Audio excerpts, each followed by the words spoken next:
As I have been mentioning, welcome. I am so honored and privileged to have you all here with us tonight. My name is Julian or Jules. My pronouns are it or they, and I am currently working with Affirm United, Sapphire Ensemble on the Reaffirm project. And if you haven't heard about that project or you would like to know more, I will happily talk your ear off about it as we go on from here. But tonight we are going to be having a conversation with Lucas Wilson, and I've pinned our videos, so hopefully you can see us. And Lucas is the editor of Shame, Sex, Attraction, which we will talk about, and hopefully you will come to our book club in October. But as I mentioned, it's an honor to be here, and I'm really excited to be having this conversation with him and with you all about apology and listening and where Lucas is coming from and where all of his insights are going to be carrying us. So Lucas, I will invite you to introduce yourself and hop on in. Hey everyone, it's an absolute pleasure to chat with you all tonight, to share with you, and hopefully to learn from you. I hope that I'm not the only one speaking. I will do my best to make sure that I share my piece, and then from there, it turns into more of a conversation rather than a lecture. But I think perhaps the first question is, why the heck am I leading this conversation? And the short answer is, and I'll break it down in a wee bit, is that I work with and write about two LGBTQ people who have been harmed by the church. I was born and raised in Toronto, Ontario. Sorry, I speak to folks from the US a lot, so I say Toronto, Ontario. All of you know where Toronto is. Anywho, born and raised in Toronto, and I come from a family that wasn't necessarily religious. I always say that my mom was haunted by her Baptist demons, and that sort of affected how we were raised. I'm the youngest of five children. Here's actually the church photo from 1993. I'm the youngest one with the mullet in the bottom here, and I still have a mullet, so I'm sort of referencing my childhood, but neither here nor there. Because of my mom's religious upbringing, we did go to church up until about grade 3. After that, like any good Canadian family, we went to the cottage instead. And for us, that meant that we weren't going to church, but instead we're going to Waynfleet, Ontario, and having a time on the weekend there. My dad was agnostic, and so that certainly shaped my childhood as well. And so for a long time, we really weren't, a church family, weren't a Christian family. But when I got into high school, I got really into the creation versus evolution debate. And I decided that I wanted to figure out if, in fact, I believed that there was a creator, who this creator was. And I thought, well, I might as well go back to that church that I went to when I was young. The church I went to when I was young was a Fellowship Evangelical Baptist Church. For those of you who don't know what that is, it's a really conservative Christian denomination. And so I went there, I got plugged in right away, was a part of the church from, grade 9 through grade 12, Sunday school, Sunday service, Wednesday nights, et cetera, youth camp, all of this kind of stuff. And I was in it to win it, right? I was, super on fire for Jesus, to use the evangelical, parlance that I used at the time. And there was a glaring problem for me, quote unquote problem, of course. I don't mean to say that it was a problem, but I was made to believe it was a problem. And that problem was that I was gay. And this for me really caused a lot of, turmoil. Just internally, I thought I could not be queer and a Christian. And so I hid in the closet. I don't think necessarily I was all that successful at hiding my sexuality. I watched a lot of HGTV growing up. So, I think the writing was on the wall. People knew, but no one talked about it, right? It was more of an open secret. And so when it came time to figure out which university I wanted to go to, I made the really wise, and please notice the sarcasm, decision to go down south to Lynchburg, Virginia, to Liberty University. Liberty University was founded by the late Jerry Falwell. And for those of you who know who Jerry Falwell is, you know what that means. For those of you who don't know who Jerry Falwell is, count your blessings. And so I was there for 4 years. And while I was in attendance for the 4 years I was at Liberty, I was in the university's conversion therapy program. So I met one-on-one with a pastor by the name of Dane Emmerich. And for 4 years, I underwent conversion therapy with him. I went to the group conversion therapy program once, but that was just sort of a one-off. Instead, I was, again, really plugged in on a weekly basis with this pastor at Liberty over the tenure of my undergrad. And so that was, again, for 4 years, but afterwards I went to grad school. I first went to McMaster, and it was at McMaster that I started to realize things really were not changing, right? That although I had tried to change my sexuality, through meeting with this pastor, that I had fasted. If you count up all the weeks that I fasted, it would have been over the span of months that I just, didn't eat, thinking that this was, going to help me to change my sexuality so as to become, more in line with what, who God wanted me to be, or who I believed and was made to believe that God wanted me to be. Again, I started to realize that things just were not changing. And so as I was realizing this, I thought to myself, well, I have to figure out, how do I reconcile my faith with my sexuality? And that's when I decided I was going to go to divinity school. And so I went to divinity school at Vanderbilt in Nashville. And it was there that I really found a lot of answers for, how I could understand myself as a person of faith and a queer person at the same time. That the two sort of categories were not mutually exclusive, that I could be a Christian and queer. It was also at this time that I started to, again, open up my theology. I started to open up the way I was thinking about myself, God, the world. And this really was the beginning, ultimately, of my deconstruction process. And I mean faith deconstruction. So as I went into to my PhD, down in Florida. My big mistake was going to Florida, but again, we put that aside for now. I started to deconstruct my faith. I'm no longer a person of faith. I should be upfront about that now. But the thing is, despite me not having a confessional relationship to what we're talking about, or sort of, I'm not a person who, confesses Jesus as my savior. These are still nonetheless conversations that I find to be wildly important. And these are conversations that I'm still heavily invested in. And so I write about, I work with queer folks. I work specifically with queer folks who have been affected by homophobia. I work with trans folks who have been affected by transphobia within ecclesial or religious contexts. And so my work to date has, before all of this work that I now do about religious homophobia and transphobia, my work used to be in the area of intergenerational trauma. So I actually looked at the transmission of trauma between Holocaust survivors and their kids and their grandkids. But again, I've shifted my focus just really in light of the current political and religious and social climate of North America, right? We oftentimes think that, the US is where all these problems are happening. But of course, I think for those of us who have our ear to the ground in Canada, we know that this is not, that we're not immune to this. We're not, above this in any way. And so this is the work that I do. Like Jules said, we're going to be talking about this book next time. This book came out this year. It's my book, Shame, Sex, Attraction, Survivor Stories of Conversion Therapy. And we'll talk more about that later, but that is my shameless plug. And actually, we have Jordan Sullivan here tonight, who is a contributor to the edited collection. So I'm very grateful to see Jordan. But again, this is why I'm speaking tonight. This is why we're chit-chatting. And I'm, again, super excited that we're all here. I'm super excited to learn from you, super excited to talk. Again, I will do my best not to speak only and make space for everyone to hear your thoughts, your reflections, your questions, your experiences, and so on. So that's who I am. Super, super excited to be here. And again, thanks so much for having me, Jules. Yeah, and it's really such an honor. And again, there are so many wonderful people here in this space with us tonight and who likely will watch this recording afterwards. So thank you, thank you, thank you to all of you. This time that we're spending together is meant to be a conversation, as Lucas was saying. And we are going to be talking about apology and listening, and pieces that Lucas and I believe are important to apology, why they matter, what is the meaning of institutional apology, and why is it important? And so again, we will invite you to hold your questions and hold your comments and your stories, and we will hold some space for those as well.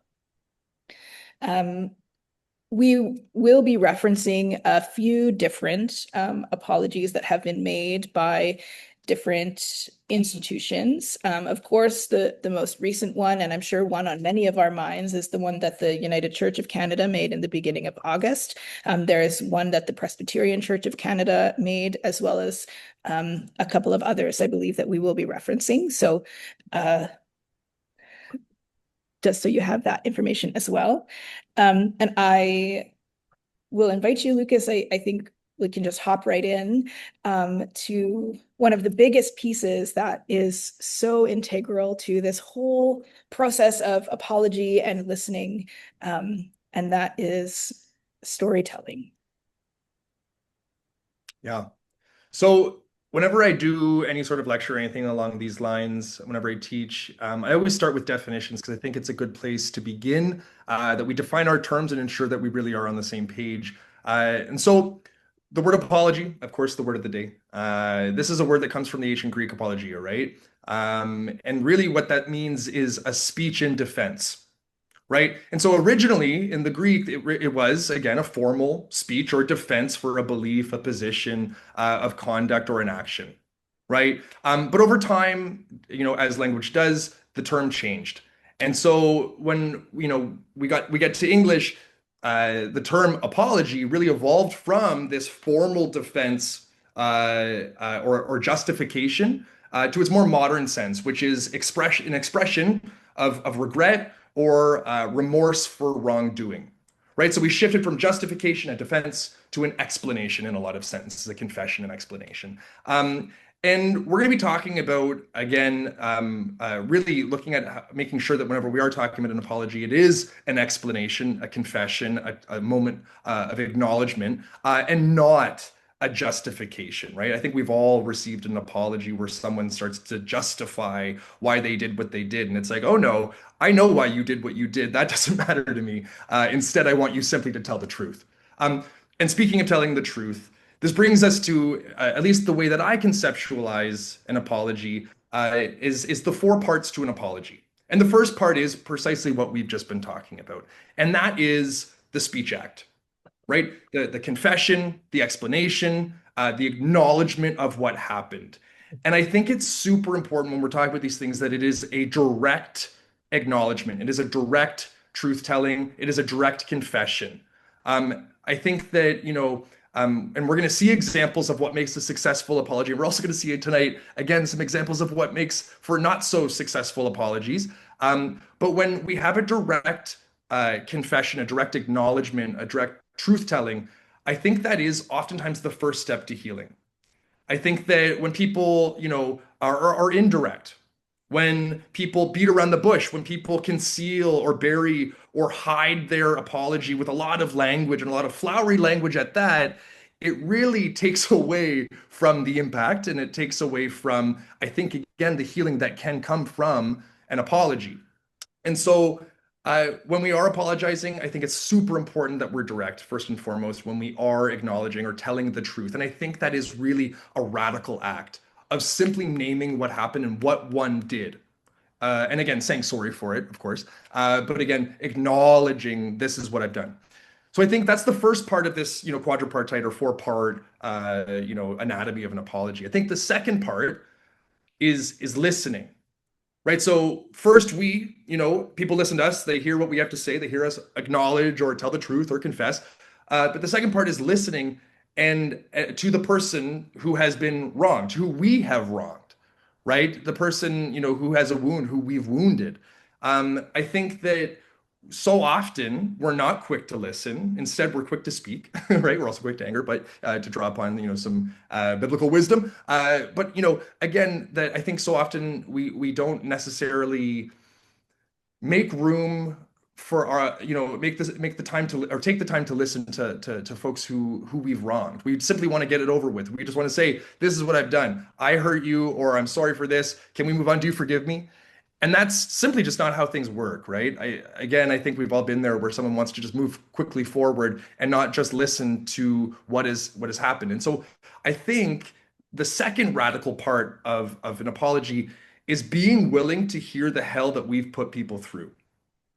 right? That it's not just, oh, everything's fine, or I forgive you, or, moving forward. It's, I'm going to sit and I'm going to listen to what I've, how my actions affected you. And I think that that is super important. And if we're thinking about trauma victims, and I'm not saying all apologies are, in response to trauma, but if we are thinking of more severe or intense or extreme examples where people are traumatized by certain actions, part of the re-traumatization process actually is when one is not heard. When one who expresses one's wounds, and wounds are, in some ways express themselves, sometimes through, repetition or reenactment or whatever, indirectly these wounds communicate. I think when people aren't heard, or people, we don't listen to them, that can be part of the re-traumatization process. Again, I'm not saying all, times that we apologize to people, or, tell them what we, confess what we've done, that we've traumatized someone. I don't mean to be so, extreme. However, there are times, and what we're talking about tonight, I do think that fits the bill in some cases. And so for an apology, I do think the second part of an apology is not, is again, is listening. I think the third part, and hear me out, I don't mean to say that this is, across the board applicable, but I do think for a number of apologies, a third part of an apology is compensation. Again, I'm not saying the United Church needs to compensate folks that they've harmed. That is not my point. Please don't listen or don't hear that. Instead, I do think there are, and I just want to acknowledge sort of the breadth of apologies, that sometimes there is compensation that is required, right? And sometimes that's material, sometimes that's financial, and sometimes that's other ways. And I don't think the United Church has the responsibility to compensate in this case. However, I do think that is applicable in a number of other instances. And if we are to think, and if we were to sort of imagine or theorize about compensation in this context, which again, I'm not saying is applicable, that wouldn't necessarily come in financial or material sort of compensation, but instead, support for queer and trans folks, right? Support for Two Spirit folks, inviting these people to our churches, inviting these people to lead, small groups, inviting these people to do something, right? To again, to include them and to be very intentional with that inclusion. And again, the support of these groups. And I think that is something that can be done. I think that is something that is achievable. So I do want to put that into the, the ether, and let us perhaps germ or, think about this and marinate in that idea. And of course, when we are compensating people, again, it's in some senses a way of making up for it. But of course, that's not always possible. And we're going to talk about this idea of compensation not always be, or an apology not always being received. And we'll get to that in just a moment. But the fourth part of this, four-part anatomy of an apology, I do think is necessary and super important. And that fourth part is changing one's way, right? To, use the Christianese that we all know, to repent, right? To go in a different direction, to change our posture, et cetera, et cetera. And I think that this is the ongoing part of an apology, right? I don't think that, we necessarily need to continue to apologize over and over and over and say, oh, I've done this and I've done this. In fact, that gets kind of really tiresome, especially for the party who's being apologized to. It's like, okay, move on. But I do think that the ongoing part of an apology is saying, okay, I've harmed you in X, Y, and Z ways, or maybe just one way, or a multiplicity of ways. I'm going to change how I conduct myself in relation to you and to others. I'm going to change. And I think that's a super, super important part of an apology, and a necessary part of an apology. So this is, again, perhaps the four parts of an apology. And I think we're going to get more into, like, why do we even apologize? But I want to throw the ball back to Julian and to hear their thoughts. Yeah, and I really love this dissection of the four parts, and I really love to use the example about being misgendered or misgendering somebody. That's a really, ground level sort of experience in which apology is very common. You start with truth telling and hearing the story. Oh, hey, actually, that's not the right pronoun for me, and you are incorrect. And then comes the apology. Oh, right, I've used the wrong pronoun. I apologize for that. And the last piece that you're talking about, changing and making that change, would be to, again, maybe reiterate the sentence or how you were speaking with the correct pronoun, and having that be lasting change. I think it's important, not just having, I'm going to say the correct pronoun to you right now in this one moment, and then I'll just forget about it forever and it's gone in one ear, out the other, as my mom used to say. Um, But rather it's about lasting and continued change, and that takes effort, that takes risk, that takes a whole can be sacrifice, perhaps in the case of using different pronouns for, I'm sure, a number of us and many of you in this room, that requires a lot of unlearning, right? Unlearning what was taught to you as grammatically correct, or what was taught to you or in your experience of being dehumanized or objectified. I have these conversations a lot with folks. I am not available to answer your call at the moment. Please.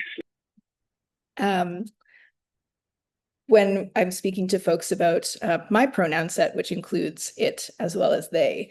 And some of you probably have never met somebody that uses these pronouns before, and that's totally cool. But if we were to have this kind of interaction, the four pieces of an apology that Lucas has laid out, I think, come into fruition even in that sort of example. Yeah. 100%.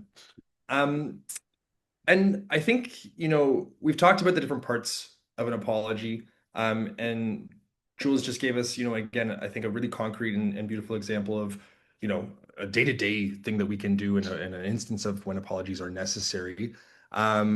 I think that perhaps, though, we're begging the question of, like, why do we apologize in the first place? And perhaps that's an obvious answer, but I love that what academia does for us in some senses is it breaks down what seems to be obvious, and then we kind of find the complexity of what we take for granted or find, in our day-to-day lives. And so why apologize? I think, if we're going to number it off again, like we did for our last, the anatomy of an apology, I think there are perhaps three reasons. And the first part is, again, and we've talked about this, is the acknowledgement of the past, right? The wrong that has been done, the hurt that has been caused.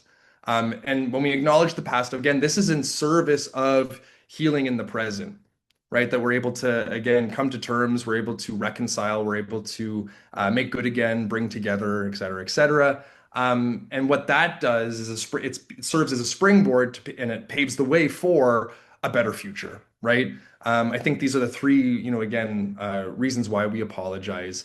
And, if we're thinking in the context of the United Church, again, I think that's, again, why a lot of us are here. There are still a lot of people, regardless of the apology that's been made, who have been hurt, right? And I do want to say, and I think of the United Church as the example in Canada of a progressive denomination that is doing the work, right? I think that this really is, out of all the denominations in Canada, the most, I think this is the denomination that needs to be and ought to be celebrated for the recurrent efforts to be better. Right. And again, I think there was, and there were some issues with the apology, and I want to talk about them, not to be critical and to tear the United Church down. Again, not at all. In fact, it's only that for the future that we do better. Right. Again, that's in large part why we're here even talking about this. But I think that, again, regardless of the amazing work that the United Church has done, and I want to emphasize that there has been a lot of amazing work done over the past few decades. And regardless of the apology that has been issued, there still are a lot of people who have been harmed. And I think that the apology, even with its flaws, was and is the right thing to do, right? I think this is something that is super important to do. But of course, what happens is with this, large group, and there is a large group of folks who have been hurt by the church, and in particular the United Church, again, all denominations, but we are talking about the United Church tonight. We always have to wonder, like, what the heck do we do if people don't forgive us, right? And certainly there are a number of people who have not and will not forgive the church for what has been done in the past. And again, I think to myself, like, what exactly, again, like, what do we do? How do we move forward if in fact folks don't forgive us on the personal level, on the ecclesial level, the denominational level, institutional level, whatever? What do we do? Like, do we retreat right into self-pity? Or do we sort of just get overwhelmed with, like, by a sea of shame, or do we allow this to cause us to retreat, or do we use this as a reminder of how we ought to act and how we will act in the future? And of course, I think it's the latter, right? Like, I think that this is, when we have these moments that are really tragic in a lot of ways, right? Like, we know that we've harmed someone, we feel bad about that, and we want to make amends, but there is no bridge to be built because that person or that group will not build that bridge. They're done. They want to move forward and sever ties. That feels so that's it's one of the most, yeah, I think tragic things that can happen. And I think we've all been in a personal situation where we've done something wrong and that person will not come back to us or ever talk to us again. And that really sucks. But again, what do we do with that? How do we move forward? And I do think that those moments serve as really uncomfortable reminders, but reminders nonetheless of how we ought to act and how we will act in the future. I think I'm a literature guy. Most of my research really was in literature. And I think of Mary Oliver, the poet. She's just kind of fabulous. She has this poem, Wild Geese, and she says, "You do not have to walk on your knees for 100 miles through the desert repenting," right? That at a certain point, there really is a need to move forward. There is a need to move past what happened. And it's not always in our timing, right? Like again, sometimes it is a slower process, and we do have to take that time to listen and to make amends and work with the offended party forward or move forward together. However, there is, I think, a certain point where we have to just sort of move the heck on. And again, that's specific to each situation, but I do think poetry is quite life-giving, so I thought we'd throw that into the mix tonight. If you've not read the poem Wild Geese, check it out. It's one of my favorites. So that's why I think we should apologize. Jules, right back to you. Yeah, and a word that comes to mind when we speak about this is reconcile, right? Reconciling, reconciliation, and apologies in any and all contexts are about reconciling. I'm not sure how many of you have siblings, but I will speak to that. I have younger brothers, and so there were many times growing up that we were maybe not the kindest to one another. And so we would go through this process of, calling each other dinguses or whatever, and needing to apologize to move forward and trying to figure out a way to move forward together, accepting that maybe they would stay angry for a while. Maybe there's feelings of sadness, maybe there's betrayal, maybe there's more hurt than we anticipated. Another concrete example would be saying something to somebody that you didn't know was offensive, right? As we know, vocabulary changes over time quite rapidly. And maybe there are terms that folks learned in school or you learned from your parents that now actually are rather offensive and are not used anymore. And we've gone through that process of, oh, I didn't realize that. I'm sorry, I won't say that word anymore. And so with reconciling and seeking reconciliation, an important thing to me, and that I think is important to bring to this conversation, is that it's about accepting consequence, accepting risk, and accepting, that which is uncomfortable, right? Making apologies and owning up to stuff that you've done that has hurt people can be really uncomfortable.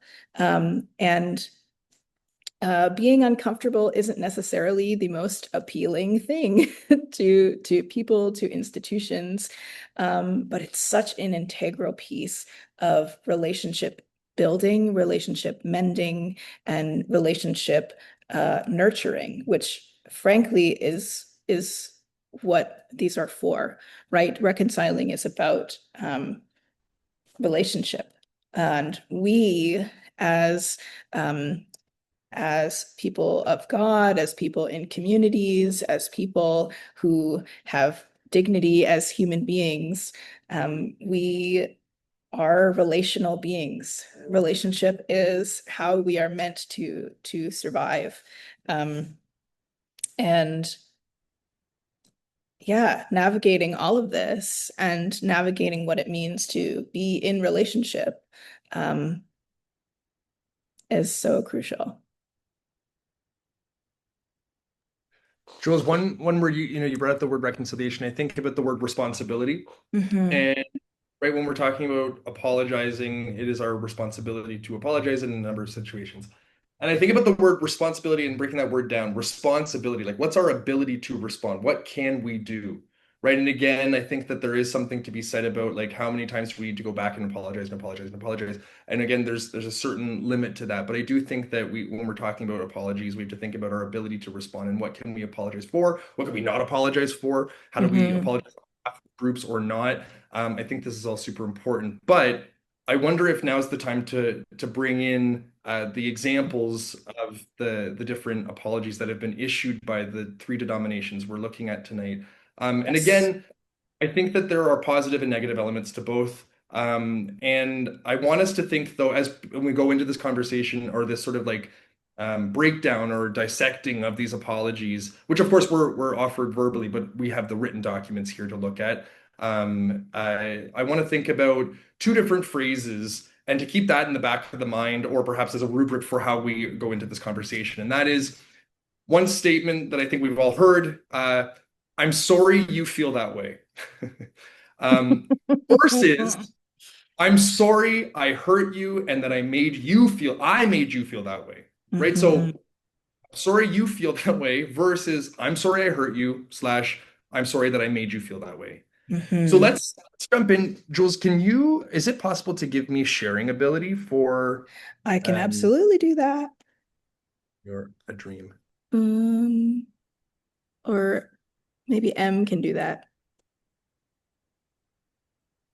I just think it's better to There and you the are. co-host. Look at this. Okie dokie. Here we go. Okay, can everyone see that? Yes. Perfect. Do you see my notes as well on the side, or is that Yes, we do. the dear Lord? Okay, let's just make that bigger. Okay, uh, here we go. Okay, so this is the first. We're gonna look at the Presbyterian Church's apology first, and then we can go into the Anglican, and then we can go into the United Church. But we're not going to sit here and read through, but I have marked up this apology to highlight, literally and figuratively, a few things. I think it's good, again, that we're all on the same page, so I thought it'd be better to show you this rather than to just talk about it. And so this was an apology, again, issued in 2022. And there are different parts of the apology that, again, I think are quite strong, and I think there are parts of the apology that leave room for improvement. What I highlighted in yellow, and again, we'll go through some of this, we're not going through all of it, are the parts that I think need correction. The parts that are underlined in green, and as you can see, there are fewer parts that are underlined in green. These are the good parts, the things that I think were done well. Again, here's just sort of, it's a 4-page document. Again, we're not going to read it all. But I want to start with a recurring phrase or phrasing that we see through this apology issued by the Presbyterian Church of Canada. And that is where they talk about when they're apologizing to two parties. And the first party always throughout this apology is God and then to queer people. And I, of course, understand that how do we say that really like God is a primary sort of, part of many people's lives. However, when we're talking about an apology to queer people, something feels unsettling to consistently put LGBTQIA plus 2S people second and not just apologize directly to them. And not even just to break it up and say, sort like I confess to God and I'm sorry, repent, God, and then also, saying to LGBTQ people separately. But consistently, what we find is a confession to God and LGBTQ people, to God, and then to each other, which erases the subject, and the subject is queer folks and Mm-hmm. trans folks. And then here again, God and those who have been harmed. Again, we've taken out the name LG or the wording of the phrasing LGBTQ people. And we see that again over and over and over. And again, something feels unsettling. And again, I know that at this point, I am not necessarily a part of the church. However, I still find this phrasing and this decision, and it very much was a decision. Every word one puts on a Mm-hmm. page is a, you have to remember that. That whether conscious or unconscious, this was a decision, and it was a decision to privilege putting God first every single time, and not the people who have been harmed. And again, Mm-hmm. something about that feels unsettling. Jules, what do you think about that? Yeah, I think, as people of faith, as a church, obviously God and the Holy Spirit and Christ plays into who we are and what we're doing. Um, And I believe that a faithful response and a faithful apology is really beautiful. But as you've mentioned, Lucas, as we go on, we see that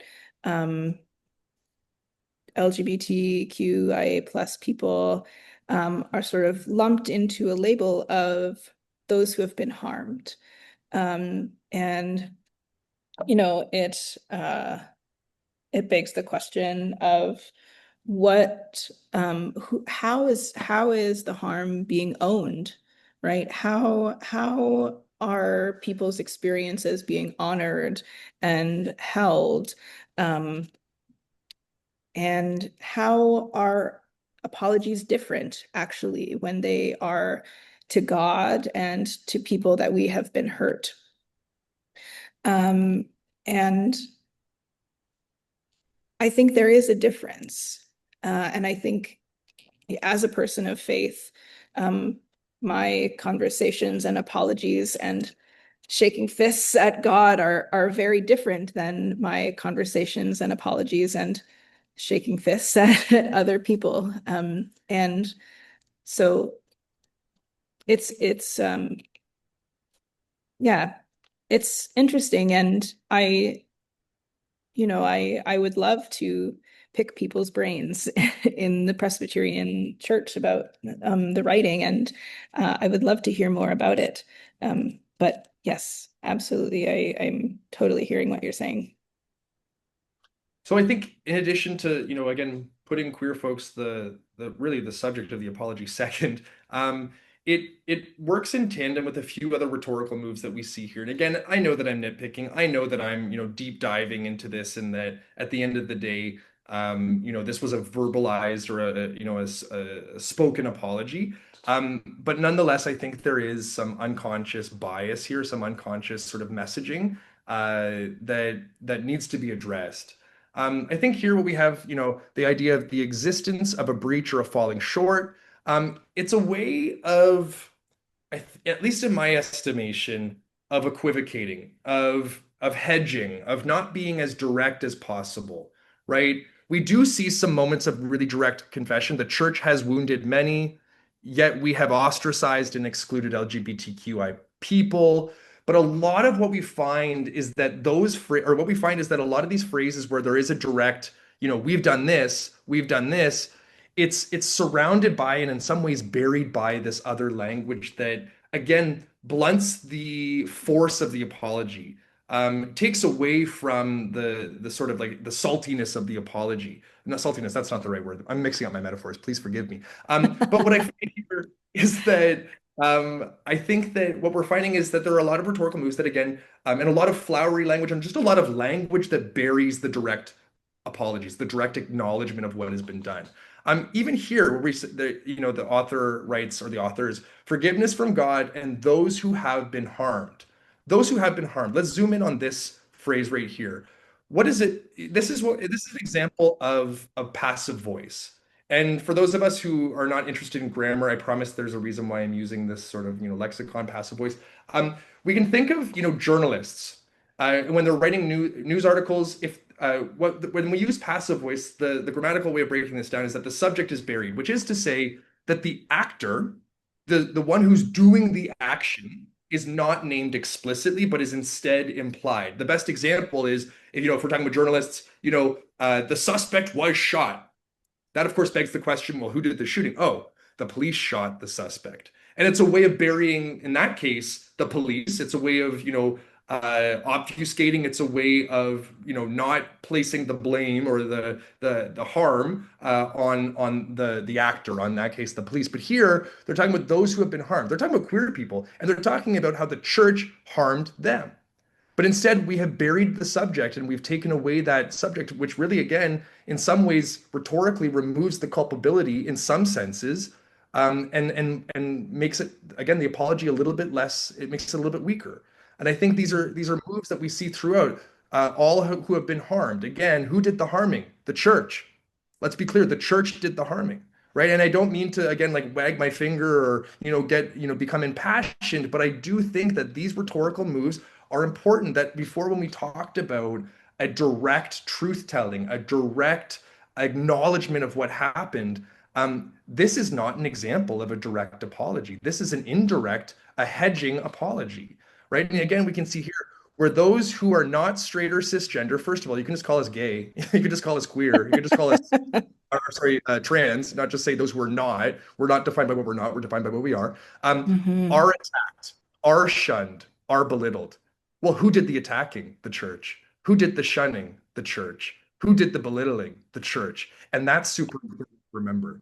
So I think, again, we have in the next sentence, we have failed. Yep, you certainly have.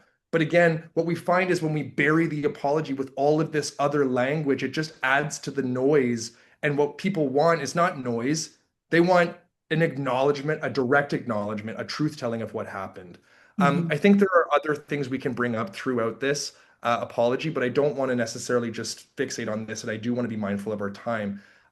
Should I move on to the next apology? Is that okay? Yeah, sounds good. Amazing. This is the Anglican apology. And I did a first reading on this before, and I thought this is a great apology. There's so much in here that's just phenomenal. And I think there is so much in Sorry, I will specify this is from an archdiocese in Toronto specifically. This isn't from the national church, but this one is, from Toronto specifically. Thank you. And again, I do think there is a lot in here that's good. There's a lot more green underlying here than there was in the last one, and green signals good in this case. But again, here, it says, for too long we have failed to listen, and this is just the preface of the apology. For too long we have failed to listen and to believe the experiences of our faithful siblings. And so there is a direct, we did this. Amazing. Thank you. And then it says, we have too often been quick to judge, to dismiss, to marginalize, and sometimes to condemn. I think that might be the understatement of the year, right? This idea of sometimes. And then the next sentence, and sometimes we have chosen to be silent. Chosen to be silent, it wasn't just being silent, it was being direct with your homophobia and transphobia, with your attacks, with your, again, a direct, onslaught against this entire community or communities. And so again, I think that there are here some issues with how this apology was issued. Here, I apologize for the teaching, words, and actions. Again, who was doing the teaching? Who was doing the word? Whose words were they, and whose actions were they that indicated that queers are unwelcome and that trans folks are unwelcome? Well, again, it's church, and I think that this is perhaps a better way of phrasing it than what we saw before. But nonetheless, it does not put the subject, the church, at the beginning of the sentence and really owning what happened. It says, "I apologize for." Well, again, it's for your actions. It should say for my teachings, for my words, right? My actions. And I think these are, again, it's not as direct as it could be. And again, when you were not treated with dignity, well, again, who didn't treat us with dignity? Well, the church, right? So again, I think there are some ways that the apology is buried and is not as strong as it could be. Here's the United Church of Canada's apology. And, I listened to the service. I watched it on YouTube. I wasn't in Calgary. But I thought it was actually a beautiful service, and I thought there was a lot to be praised. However, looking at the written apology, what we have here, which really, by and large, is a 1.5-page document, as you can see, the vast majority of it is highlighted in yellow, which for me is not necessarily a good thing.